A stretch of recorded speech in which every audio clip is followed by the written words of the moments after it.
கிங்கோ பிலோபான்றது ஒரு அருந்தாவரத்திலிருந்து எடுக்கப்படுகிற மருந்து. ஸ்ட்ரோக்கு வரக்கூடாதுன்னு நினைக்கிறவங்க, ஸ்ட்ரோக்கு வந்தவங்க, ஸ்ட்ரோக்குனால ஃபேமிலி ஹிஸ்ட்ரி இருக்கிறவங்க, அதாவது அப்பாவுக்கு இருக்கும், தாத்தாவுக்கு இருக்கும், சித்தப்பாவுக்கு இருக்கும், சித்தப்பா பையனுக்கு இருக்கும், பல ஃபேமிலி ஹிஸ்ட்ரியில் இருக்கும்.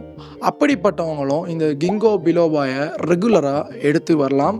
இதன் மூலம் என்னென்ன நன்மைகள் அவங்களுக்கு கிடைக்கிது, அடிஷ்னலாக என்னென்ன பிரயோஜனம் அவங்களுக்கு கிடைக்கிது அப்படின்றத பார்க்கலாம்.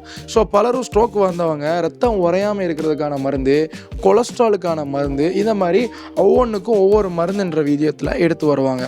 உங்களோட மூளையில் ரத்த ஓட்டத்தை அதிகப்படுத்துறது, கொலஸ்ட்ரால் லெவலை கண்ட்ரோலாக வச்சுருக்கிறது, அப்படி மூளையில் எங்கேயாவது பிளாக்ஸ் ஏறி ஃபார்ம் ஆயிடுச்சுன்னா ஸ்ட்ரோக்கு வரப்போகிறதுக்கு முன்னாடி அந்த பிளாக்ஸ் ஃபார்மேஷனையே தடுத்து நிறுத்துறது, இப்படி ஒரு ஆல்ரவுண்டரான முறையில் செயல்படுறதுக்கு, ஸ்ட்ரோக்குக்கு எதிர்த்து போராடுறதுக்கு ஒரு மருந்து இருக்குன்னா அதுதான் கிங்கோ பிலோபா. பல மருத்துவர்களும் இதை பற்றி பேசுறது கிடையாது. இந்த மருந்து மிகப்பெரிய சக்தி வாய்ந்த ஒரு மருந்து. ஏன் அப்படி சொல்கிறோம் அப்படின்னா, ஹிரோஷிமாவில் அணுகுண்டு வெடித்த நேரத்தில் 1945 கால அளவில் 6 கிங்கோ பிலோபா மரங்கள் அங்கே இருந்தது.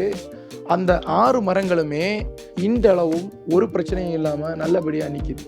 ஒரு காக்கா இல்லாமல் அழிஞ்சு போன இடத்துல அந்த 6 மரங்களும் இன்னும் சர்வே ஆகுது அப்படின்னா இந்த தாவரத்தோட ரெசிலன்ஸ், ஸ்ட்ரென்த் இதெல்லாம் எந்த அளவுக்கு ஸ்ட்ராங் அப்படின்றத பாருங்கள். பொதுவாக இந்த மருந்தை லிவிங் ஃபோசில்ஸ் அப்படின்னு அழைப்பாங்க. ஏங்க லிவிங் ஃபோசில்ஸ் அப்படின்னா, ஃபோசில்ன்ற வார்த்தையோட அர்த்தம் புதை படிவம் அப்படின்னுவாங்க. ஸோ ஸ்டில் இந்த உலகத்தில் ஏதோ ஒரு ஜென்மம் இல்லை ஏதோ ஒரு 100 ஆண்டுகளுக்கு முன்னாடி இந்த உலகத்தில் அழிக்கப்படாமல் விட்டு செல்லப்பட்ட ஒரு படிவமாகவும், இல்லை இன்னும் தமிழில் நம்ம நல்ல விதத்தில் சொல்லணும் அப்படின்னா ஒரு தொல்பொருள் அப்படின்னு கூட சொல்லலாம். உயிரோடு இருக்கக்கூடிய தொல்பொருள்ன்ற வார்த்தையை மையப்படுத்தி தான் அந்த லிவிங் ஃபோசில்ஸ் என்ற அடைமொழியில் இந்த தாவரங்களை அழைக்கிறாங்க. ஸோ கிட்டத்தட்ட இந்த ஒரு தாவரம் தான் 200 மில்லியன் ஆண்டுகள் பழமை வாய்ந்தது. யோசிச்சு பாருங்க, கிங்கோ பிலோபா 200 மில்லியன் ஆண்டுகள் பழமை வாய்ந்தது. குறிப்பாக டைனோசரஸ்ன்னு ஒரு உயிரினம் பூமியில் இருந்ததா சொல்லப்படுது இல்லையா, அதுக்கு முன்னாடியே உயிர் வாழ்கிற ஒரு லிவிங் ஃபோசில்ஸ் தான் இந்த கிங்கோ பிலோபா மரங்கள். இன்றளவும் உயிரோடு இருக்கிறது அப்படின்றது தான் ஒரு மிகப்பெரிய நம்ம வியக்கத்தகுந்த ஒரு உண்மை. 5000 வருடங்களுக்கு முன்னாடியே சைனீஸ் மெடிசினில் இந்த மருந்துகளை பயன்படுத்தி வராங்க. சர்க்குலேஷன் இஷ்யூ, நுரையீரல் பிரச்சனை, vertigo, memory related problem, stroke ரிலேட்டடான இஷ்யூஸ், இதுக்கு எல்லாமே சைனீஸில் முன்னாடியே யூஸ் பண்ணி வராங்க. ஜெர்மன், பிரான்ஸ் நாடுகளில் மாடர்ன் மெடிசின்லையுமே இதை கொண்டு வந்திருக்காங்க. குறிப்பாக 1960-70 காலகட்டங்கள்லையும் இதை யூஸ் பண்ணுறாங்க. இப்போ இது எப்படி ஹோமியோபதியில் இது சைனீஸ்லேயும் யூஸ் பண்ணுறாங்க, அலோபதியிலையும் யூஸ் பண்ணுறாங்க, ஹோமியோலையும் யூஸ் பண்ணுறாங்க, எல்லா மருத்துவத்திலையுமே யூஸ் பண்ணுறாங்க. ஹோமியோபதியில் வரும்போது 1x potency, 3x potency, 6x பொட்டன்சின்ற வீரியத்தில் யூஸ் பண்ணுவாங்க. அதோட மருத்துவத்தன்மை ரொம்ப ஸ்ட்ராங் இருக்கணும்னா 1x பொட்டன்சி ஹோமியோபதியில் இந்த ஜிங்கோ பிலோவோட முழு பலன்களை நம்ம அடைய முடியும். மதர் டிஞ்சராகவும் பயன்படுத்துகிறாங்க. ஸோ அதோட ஃபோட்டோ கொடுக்குறேன். இது மாதிரி இருக்கும் மதர் டிஞ்சர்ஸ், தண்ணி மாதிரி. ஸோ இந்த மாதிரி இருக்கும். டேப்லெட்ஸ் 1x ஃபார்மில் இருக்கும் ஹோமியோபதியில். இந்த கிங்கோ பிலோபா மரத்தில் இருக்கிற இலைகளை எடுத்து அதை தான் மருந்துகளாக பயன்படுத்துகிறாங்க. அதோட விதையோ மற்ற பார்ட்டிகளை பயன்படுத்துறது கிடையாது. இலையை தான் முக்கியமாக பயன்படுத்துகிறாங்க இந்த மரத்திலிருந்து. இதோட ஆக்டிவ் ஆல்கலாய்ட்ஸ்னு வரும்போது கிங்கோலைட்ஸ் A, B, C, J, M இந்த மாதிரி டைப்ஸ் ஆஃப் கிங்கோலைட்ஸ் இதில் இருக்குது. பிலோபலைட்ஸ்ன்ற ஆக்டிவ் ஆல்கலாய்ட்ஸும் இதில் இருக்குது. ஒரு சில ஃப்ளாவனாய்ட்ஸ் இருக்குது. கியூர்சிட்டின், கேம்பிஃபரோல் போன்ற ஃப்ளாவனாய்ட்ஸும் இதில் காணப்படுது. இது சக்தி வாய்ந்த ஆன்டி ஆக்சிடென்ட்ஸ். ப்ரோ ஆந்தோசைனைட்ஸும் இதில் காணப்படுது. ஸோ இதுவுமே ரொம்ப பவர்ஃபுல்லான மெடிக்கல் ஆக்டிவிட்டீஸ் உள்ள ஒரு ஆல்கலாய்ட்ஸ். இன்னும் அதர் காம்பவுண்ட்ஸ்னு பார்க்கும்போது ஃபினோலிக் ஆசிட்டும் இதில் காணப்படுது. இவை எல்லாம் தான் நான் இன்னி சொல்ல போடுற பெனிஃபிட்ஸுக்கு ஆணிவேராக இருக்கக்கூடியவை. அதில் ஒரு சில விஷயங்களை இன்னும் விட்டுட்டேன். அதில் ரூட்டின் காணப்படுது, கெட்டாகைன்ஸ் காணப்படுது, ஐசோஹேமர்னெட்டின் காணப்படுது. இன்னும் ஒரு சில ஆக்டிவ் ஆல்கலாய்ட்ஸ், நான் சொல்லப்படாத ஆல்கலாய்ட்ஸும் இதுக்குள்ளாடி இருக்கின்றது கூடுதல் சிறப்பம்சம். ஃபர்ஸ்ட் ஆஃப் ஆல் இது ஸ்ட்ரோக்குக்கு எப்படி ஹெல்ப் பண்ணுது அப்படின்றத பற்றி பார்ப்போம். ஏன்னா முக்கிய இதோட பெனிஃபிட்ஸே சர்க்குலேஷன் அண்ட் பிரெயின் ரிலேட்டடாக ஸ்ட்ரோக் ப்ரிவென்ஷன் தான். அப்போ அதை பற்றி நம்ம இன்னும் கொஞ்சம் தீவிரமாக தெரிஞ்சுக்கணும். ஏன் அப்படின்னா ஒரு ஸ்ட்ரோக் எப்படி உருவாகுது அப்படின்னு பார்த்தோம்னா பிளாக்ஸ் ஃபார்ம் ஆகும்போது தான் உருவாகும். இல்லைன்னா அதுக்குள்ளாடி இருக்கிற இரத்த குழாய்கள் ரொம்பவே தடிச்சு போய் நீர்த்து போய் ஆர்டீரியோஸ்க்ளீரோசிஸ் போன்ற சேஞ்சஸ்னாலேயும் அந்த ஆர்ட்ரினால பிரச்சனைகள் ஏற்பட்டு தான் ஸ்ட்ரோக் பெரும்பான்மையான நேரத்தில் ஏற்படுது. அதில் இஸ்கிமிக்காகவும் ஏற்படும், இல்லை அது ஹெமரேஜிக் ஸ்ட்ரோக்காகவும் ஏற்படும். ஸோ அது அந்த இரத்த குழாய் எப்படி ரெஸ்பாண்ட் பண்ணுன்றதை பொறுத்து அந்த ஸ்ட்ரோக்கோட மாறுபாடுகள் அந்த இடத்துல உருவாகும். So ischemic stroke, hemorrhagic stroke அப்படின்னு வரும்போது நான் ஏற்கனவே விளக்கம் சொன்னேன் இல்லையா, இஸ்கிமிக் இரத்த குழாய் அடைப்பு, ஹெமரேஜிக் இரத்த குழாய் வெடிப்பு, ரெண்டுக்குமே நல்ல வேறுபாடுகள் உண்டு.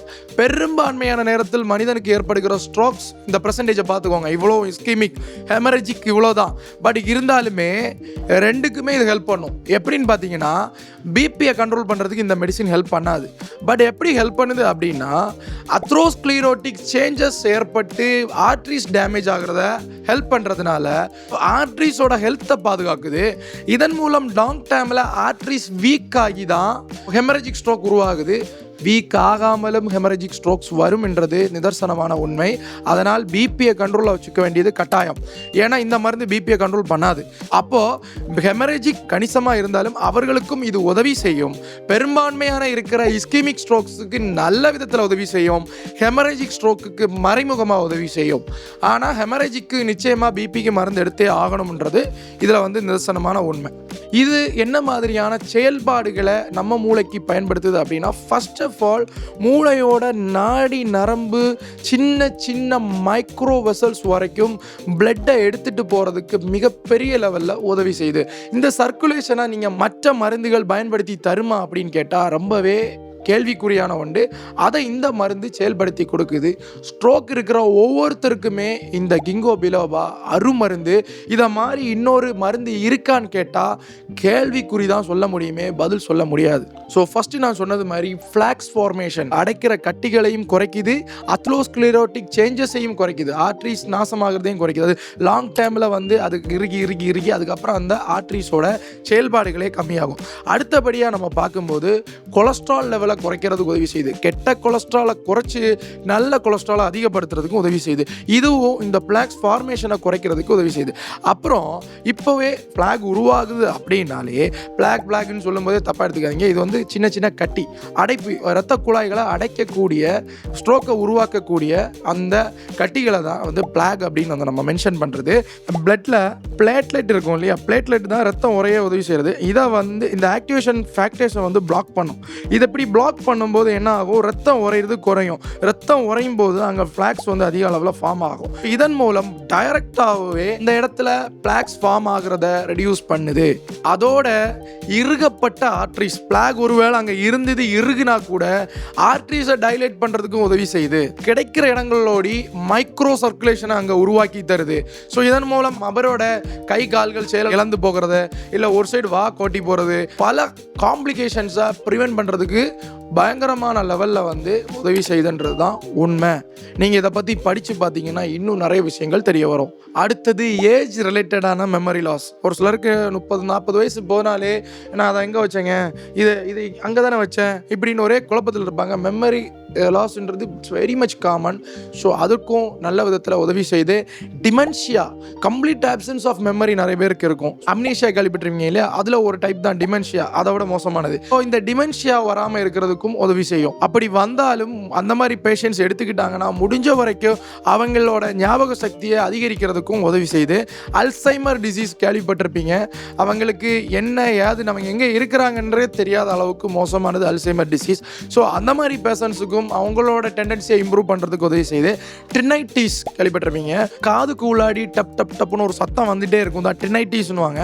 அதுவும் இன்னர் இயர்க்குள்ளாடி மைக்ரோ சர்க்குலேஷனை இன்க்ரீஸ் பண்ணுறதும் டினைட்டிஸோட வீரியத்தை ரெடியூஸ் பண்ணுறதுக்கும் மெடிசன் ஹெல்ப் பண்ணுது. இந்த சர்க்குலேஷன் மூளைக்கு மட்டும் இல்லைங்க, பெரிஃபரல் ஆர்ட்ரி டிசீஸ் இருக்குது. இரத்த குழாய்களில் பிரச்சனை வர்றதுனால தலைக்கு மட்டும் இல்லை, கால்கள்லையும் நிறைய இடங்கள்லையும் பிரச்சனை ஏற்படும்.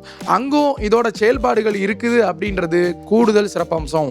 ஸோ அது லைக் கிராம்பாக இருக்கலாம், வெரிகோஸ் ரிலேட்டட் பிரச்சனையாக இருக்கலாம், த்ரோம்போஸ் ஃபார்மேஷனாக இருக்கலாம். ஸோ இந்த மாதிரியான பிரச்சனைகளுக்கும் உதவி செய்யுது. அப்புறம் இதில் இருக்கிற ஆன்டி ஆக்சிடென்ட்ஸ் நர்வ் டேமேஜையும் ப்ரிவென்ட் பண்ணுது.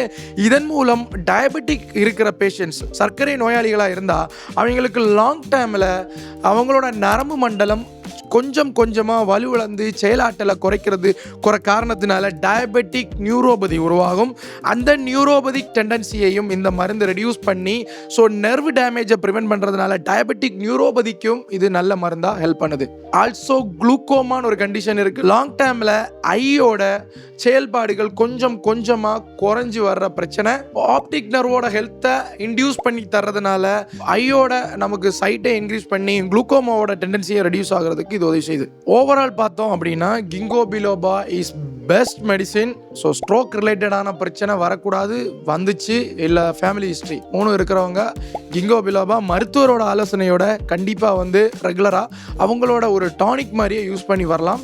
நிச்சயமாக அவங்களுக்கு இதன் மூலம் நல்ல பெனிஃபிட்ஸ் பலன் கிடைக்கும் அப்படின்றதுல எக்காரணம் கொண்டும் ஒரு சந்தேகம் கிடையாது.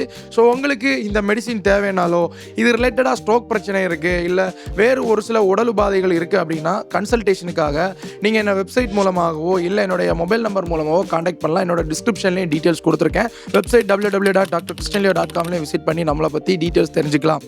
மற்றும் ஒரு பயனுள்ள தகவல் மூலம் உங்களை சந்திக்கிறேன். And then bye from doctor Christian Leo.